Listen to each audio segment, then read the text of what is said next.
Bismillahirrahmanirrahim. Assalamualaikum warahmatullahi wabarakatuh. Pemirsa yang dirahmati oleh Allah Subhanahu wa taala, kita kembali lagi dalam halaqah ilmu hadis.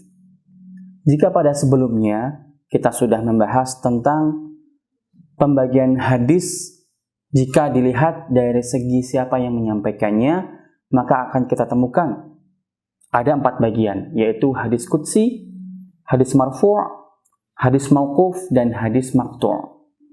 Hadis qudsi berarti hadis yang menyampaikannya adalah Allah Subhanahu wa taala. Kemudian diperantarai oleh Rasulullah sallallahu alaihi wasallam, kemudian disampaikan kepada para sahabat. Perbedaan antara hadis qudsi dengan Al-Qur'anul Karim adalah jika Al-Qur'anul Karim yuta'abbad bitilawatihi, artinya ketika kita membaca Al-Quran maka itu dihukumi seperti beribadah dan kita akan mendapatkan pahala dari setiap hurufnya dan atas dasar niat kita.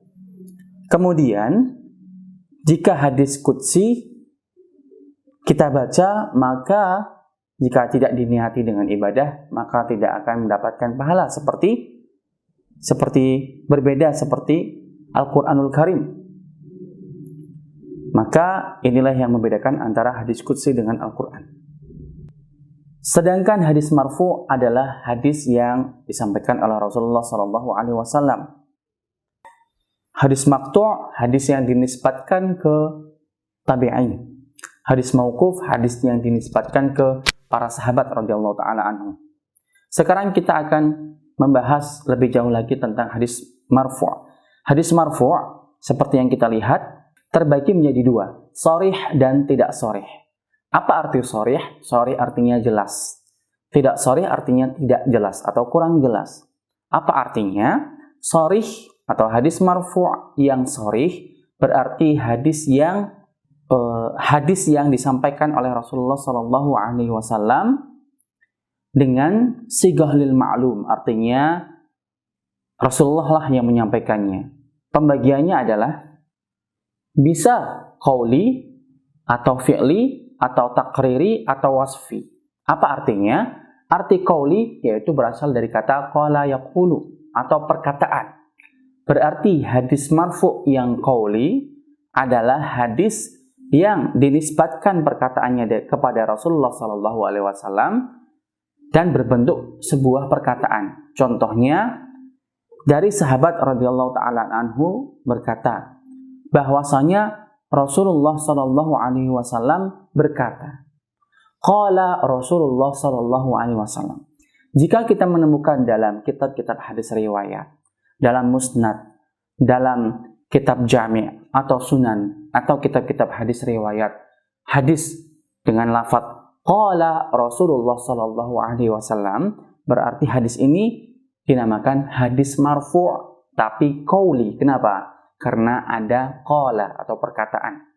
Artinya hadis itu berbentuk atau berupa perkataan Rasulullah sallallahu alaihi wasallam. Sedangkan yang kedua, fi'li. Hadis marfu' fi'li, fi'li berarti perbuatan. Berasal dari kata fa'ana yaf'alu atau berbuat, mengerjakan sesuatu. Itu artinya berarti hadis yang dinisbatkan kepada Rasulullah SAW, namun hadis itu bukan berbentuk sebuah perkataan, namun perbuatan. Sebagaimana contohnya Sayyidah Aisyah radhiyallahu taala anha berkata bahwasanya Rasulullah SAW ketika sholat fajar maka akan menyandarkan kaki kanannya atau kaki kirinya di bawah kaki kanan. Atau hadis-hadis yang berbentuk seperti itu dengan lafaz kana Rasulullah sallallahu alaihi wasallam kada kada kada. Kana Rasulullah sallallahu alaihi wasallam idza shalla rak'atil fajri ittaja'a ala syaqqaihi al-ayman. Contohnya seperti itu. Kana Rasulullah fa'ala kada. Rasulullah berbuat seperti ini. Rasulullah berbuat seperti itu ketika salat.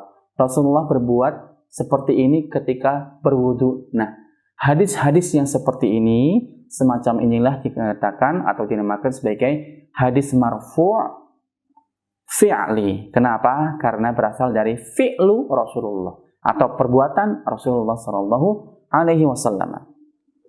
Pemirsa yang dirahmati oleh Allah Subhanahu wa Ta'ala, selanjutnya yaitu hadis marfu' takriri.